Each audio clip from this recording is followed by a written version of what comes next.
The night is quiet now.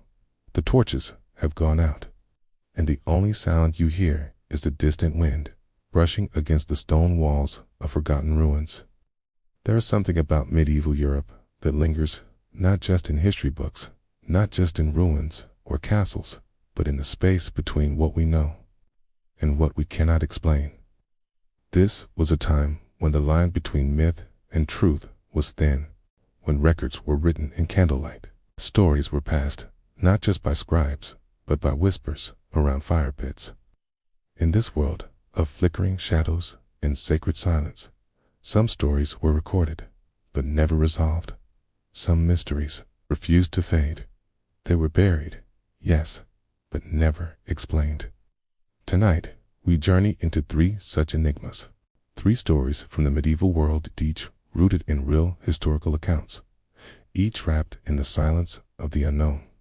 You don't need to believe in ghosts, or curses, or black magic. You only need to listen. Let your mind follow the voice of time as we walk softly, deeper into the forgotten. Let us begin. It's Mystery 1. The monks who vanished from Eilean Mor. There is a place far to the northwest of Scotland where the sea speaks louder than men. The Flannan Isles, a cluster of jagged, wind-beaten rocks rising from the Atlantic like the spine of something ancient, have always been feared by sailors. And among them, the most feared of all is Eilean Mor. The island's name means big island in Gaelic, but it is anything but hospitable. Waves crash relentlessly against black cliffs. There are no trees, no shelter, just cold rock, sea spray, and silence. But in the year 1900, it was not waves or storms that stole 3 men from this place. It was something else, something older, something that, to this day, has never been explained. Though this mystery occurred in the early modern period, its roots stretched deep into the medieval past centuries before the lighthouse even existed. Back then, Eilean Mor was considered cursed. Fishermen whispered that old monks, Celtic anchorites, had once lived there, praying in solitude. Something drove them mad. Some said it was the wind, others, the isolation.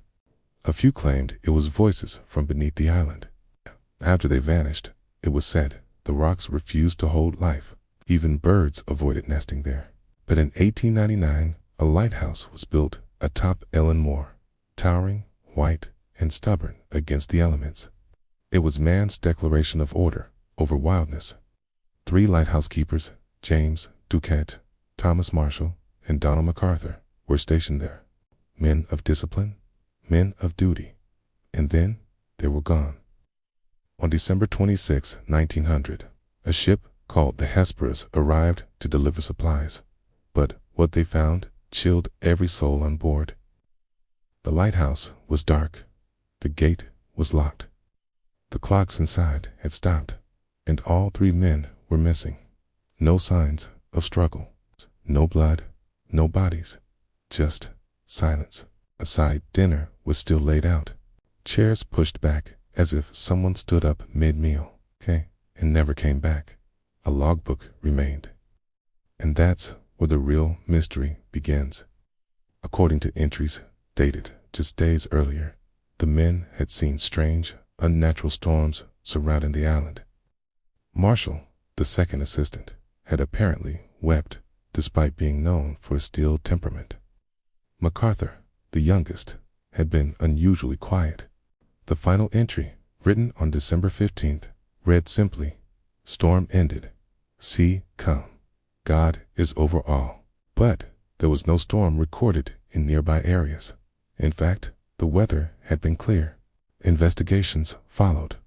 One theory claimed the men were swept away by a rogue wave, but their oilskins, their protective gear, were still inside. No sane keeper would have gone into that wind without them. Another theory suggested one man went mad and murdered the others. But no blood, no mess, no weapons. What terrified the locals most were the stories that came after. Fishermen swore they saw 3 figures still walking the cliffs of Eilean Mor in the fog. Others claimed they heard chanting in the wind-enchant Gaelic prayers from mouths no longer living. No bodies were ever found. No answers ever confirmed. Just a lighthouse. Empty, still standing, watching the sea in silence. And to this day, ships that pass Eilean Mor still lower their sails and whisper a prayer. The disappearance of the 3 lighthouse keepers wasn't just a local legend. They became a national obsession. Newspapers from Edinburgh to London ran headlines with one chilling word: vanished. No matter how many investigators arrived on the island, no matter how much evidence was gathered, nothing fit. The door had been bolted from the inside. The beds were made. The fire was out, but the ashes were still warm. A chair was overturned, but not violently, more like someone stood up too quickly.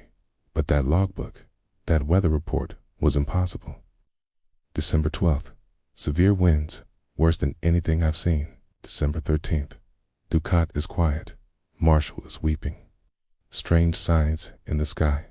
December 14th. Prayers spoken. MacArthur keeps looking out to sea. December 15th. Storm ended. Sea calm.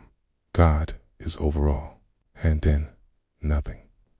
But records from nearby islands and ships showed clear skies those same days.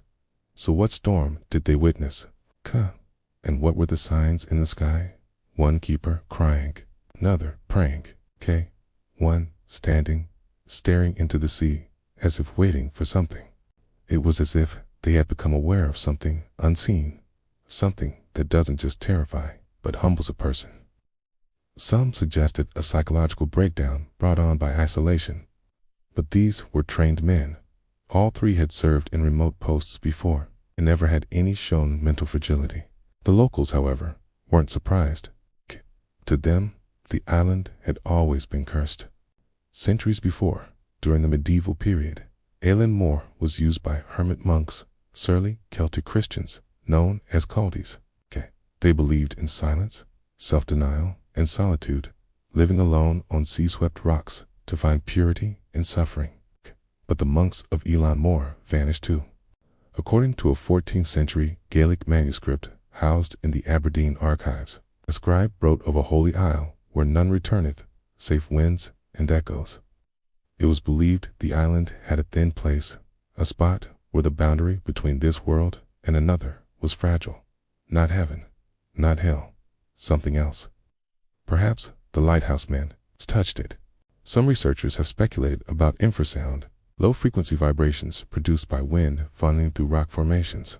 Such sounds can induce dread, hallucinations, even panic. Could it be that the island itself played their minds like an organ? Or were they lured? Locals believe in the old ones, beings that dwell beneath the sea, older than any god. In Scottish folklore, islands like Eilean Mor were said to be doorways into their realm.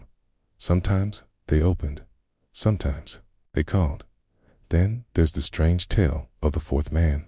It appeared in a letter, never published in official reports, but referenced by Robert Muirhead, superintendent of the Northern Lighthouse Board. He saw a figure in a dark cloak standing on the rocks watching. The letter describes a crew member from the Hespers who claimed as they approached the island, but when they landed, no one was there. Another document, found decades later in the private papers of a now-defunct spiritualist society, claimed that A had been held shortly after the disappearance. During the trance, the medium said they were taken by the watchers beneath the sea. They guard the gate and it opened. The storm was not in the sky. It was within. The note was signed only with initials, AM or suppressed confession. The same initials as Alasdair MacDonald, known occultist and the son of one of the keepers who replaced the vanished men. Coincidence? Whatever happened, the Northern Lighthouse Board soon made changes. They replaced the triple keeper system with an automated rotation. No man was ever stationed on Eilean Mor permanently again. In time, the story faded from newspapers. The island was declared unfit for long-term service, but the sea remembers. Fishermen still say strange lights can be seen circling the lighthouse on foggy nights. Some say they hear a bell toll, though none hangs there now. A few believe the monks returned, or perhaps they never left. But the question remains, does no one dare sleep alone on Eilean Mor? Where did they go? What did they see? And why, over 100 years later, the wind doesn't answer. It only howls and moves on. Mystery 2. The knight who fought a ghost for 3 nights. The forest was quiet. Too quiet for a knight to feel safe, even in armor, even with a sword. It was the year 1353. The plague had passed, but Europe still breathed with the weight of sorrow. Kingdoms stood, yes, but their walls echoed with silence. Too many fields were empty. Too many hearts cold. And in a small village near Gisors, in the old duchy of Normandy, a man named Jean de la Fontaine rode toward a ruined church. He was not a great knight. He was not famous. He did not slay dragons. Cool. But what he saw, what he lived, would be spoken of in hushed tones for generations. Jean had been called to the village, not to fight, but to investigate. The townsfolk were terrified. For 3 nights in a row, something had emerged from the woods behind the old chapel ruins. Not an animal, not a man, but a figure in full armor, silent, shimmering, and spectral. It made no sound, but it carried a sword, and, each night, it stood motionless near the graves. They said it looked like a knight, but not of any known banner. Its armor was strange, ancient, unfamiliar in style, and burned with a dull red hue when struck by moonlight. They tried to speak to it. It never replied. But on the 3rd night, one villager crept too close and collapsed before reaching the ghost. He awoke the next day with white hair and no memory of his own name. Jean did not believe the tale. But he believed the people. So he went. He arrived with a small torch, a sword that had seen better days, and a rosary gifted to him by his mother. As the sun dipped below the trees and the chapel fell into silhouette, Jean made camp at the edge of the graveyard. The earth smelled of old stone and fallen leaves.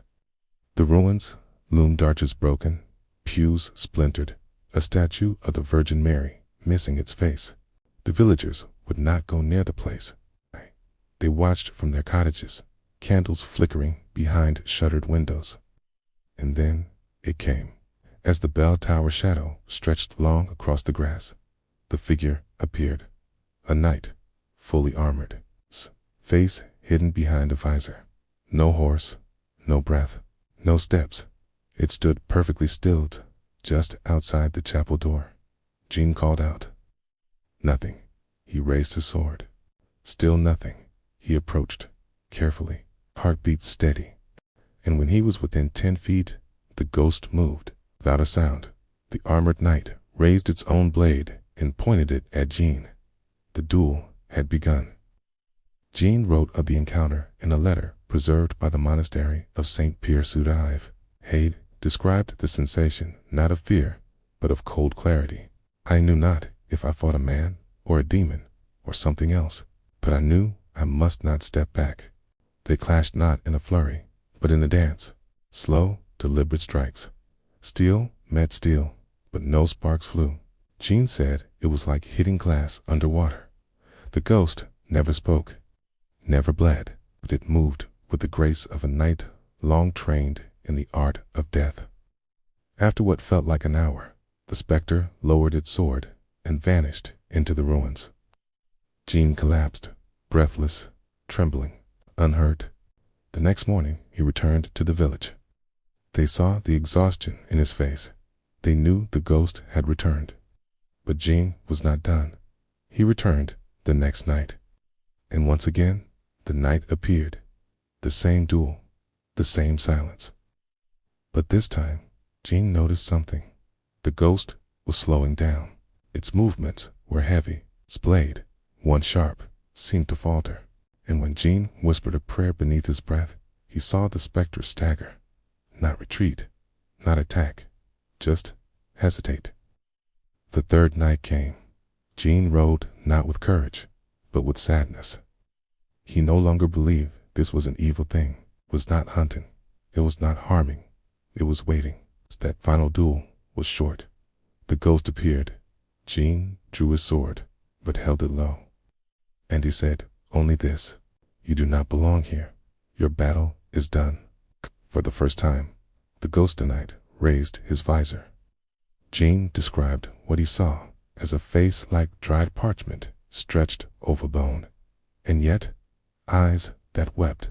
The spirit bowed, then turned, then walked through the chapel wall and disappeared forever. The villagers never saw it again. Jean de La Fontaine would go on to serve in small skirmishes, live into his 50s, and retire near Rouen. He never spoke publicly about what happened.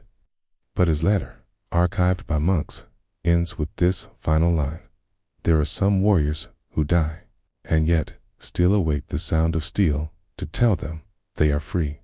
Centuries later, when the ruins near Gisors were excavated for restoration, a skeleton was discovered, buried beneath the chapel's old foundation. It was encased in rusted armor, older than Jean's time by at least 100 years. No one could identify the man. No sigil, no name, just a sword.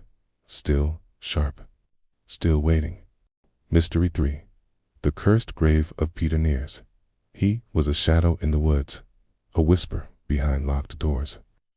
A name spoken only in fear. Peter Niers. In modern terms, he would be called a serial killer. But in medieval Europe, he was called something worse: a warlock, a skinwalker, a child eater. The stories sound too horrific to be true, and yet they were recorded, documented, witnessed. From 1577 to 1581, villages across Germany, Alsace, and Bavaria reported waves of ritualistic killings. Livestock were found drained of blood, marked with strange sigils. Pregnant women disappeared, don't leave for their bodies to be found weeks later. Their unborn children missing. Authorities were baffled. Locals whispered of one name, Niers. But Peter Niers wasn't just a madman. He was a myth in real time, a living legend soaked in blood. He was first mentioned in 1577, when a mutilated corpse was found outside Mainz. It bore no wounds from weapons, but rather incisions made by hand. Something far worse. The heart had been removed, the liver gone, carved into the chest, a symbol shaped like a twisted tree. The local bishop ordered an investigation, but the killer was always gone before the law could catch him. Witnesses began reporting sightings of a traveling Tenora man with rough hands, a leather satchel, and eyes that never blinked. He moved with traveling bands of beggars and thieves, blending in. By day, he mended shoes. By night, the killing continued. But it was what came next that terrified even hardened soldiers. When Niers was finally captured briefly in 1579, he confessed to 544 murders. Yes, to 544 men, women, children, even infants. He claimed he had been taught black magic by a wandering mystic in the Black Forest. He admitted to rituals involving the fat of unborn children used to make candles for summoning demons. He said he could shapeshift, taking the form of dogs, goats, even fog. The court thought he was mad. They beat him, tortured him. But somehow, he escaped custody. Some said he vanished into thin air. For 2 more years, the murder spread. Farms were burned. The clergy were found hanging in their own bell towers, naked eyes removed, entrails coiled into sigils. No one knew where he would strike next, only that when the wind turned cold, the crows gathered. Thiers was near. Then, in 1581, he was caught again, this time in Namart. He had been hiding in an inn, disguised as a merchant. A traveling servant recognized his missing fingers, a wound from his first escape. He was seized, and this time, he would not escape. What followed is one of the most brutal executions in recorded medieval history. For 3 days, he was broken on the wheel, burned with hot oil, and torn with red-hot pincers. He was quartered alive, and finally beheaded. But what disturbed the executioners most was what they found in his satchel. It was a jar, sealed with wax and blood. Inside, a tiny, preserved human heart. He never said whose it was, but he wept when they took it from him. After his death, the townsfolk buried his remains outside consecrated ground deep in a forest. They buried him under stone and ash, salted the earth, and carved crosses into every nearby tree. They believed it would hold him. But in the years that followed, strange events returned to the area. Animals went missing. Children said they saw a man with no face watching them from the trees. Fires burned without fuel. Its town priest in 1602 recorded in his diary, "The woods whisper again. The grave does not hold. Something has come loose. No one visits the grave today. Its location has been lost. Some believe it no longer exists. Others believe it still festers beneath the roots of a cursed pine. But travelers who wander too far into the old Bavarian woods sometimes report a sound. Footsteps. Behind them. Always behind. Always soft. And some say, if you turn around fast enough, you'll see a man with a satchel, and eyes that never blink. The candlelight is fading now. The stories are told, and the shadows grow still once again. But something lingers, doesn't it? Not just in the pages of old books, not just in the stones of ruined chapels or the wind over a forgotten island, but in the feeling you have right now. Sensation that some mysteries aren't meant to be solved, only remembered, whispered, carried forward like a secret only the night understands. We began on the edge of the Atlantic, where 3 lighthouse keepers vanished without a trace. Eilean Mor still stands, cold and wind-beaten, watching the sea in silence. No man ever truly explained what happened there, but maybe the island wasn't meant to be watched. We followed a knight into the deep woods of Normandy, where he met a silent specter in a broken chapel. 3 nights, 3 duels, and a ghost that finally found peace. Not through violence, but through understanding. And then we descended into darkness to meet the man called Peter Niers. Killer, sorcerer, monster, a man whose crimes echoed across centuries, and whose grave may not be as empty as the world hopes. Each of these stories is real, documented in church records, legal transcripts, and forgotten manuscripts. But, more importantly, they're remembered, passed from voice to voice, from firelight to firelight, and now from me to you. You see, history isn't always about answers. Sometimes it's about questions we're afraid to ask. Sometimes the past doesn't want to be explained, wants to be felt. And in these quiet moments before sleep, when the world goes still, that's when history breathes again. Tonight, let the images settle softly in your mind. The foggy cliffs of Eilean Mor, the armored ghost beneath the chapel moon, the cursed woods that might still whisper Peter Niers' name.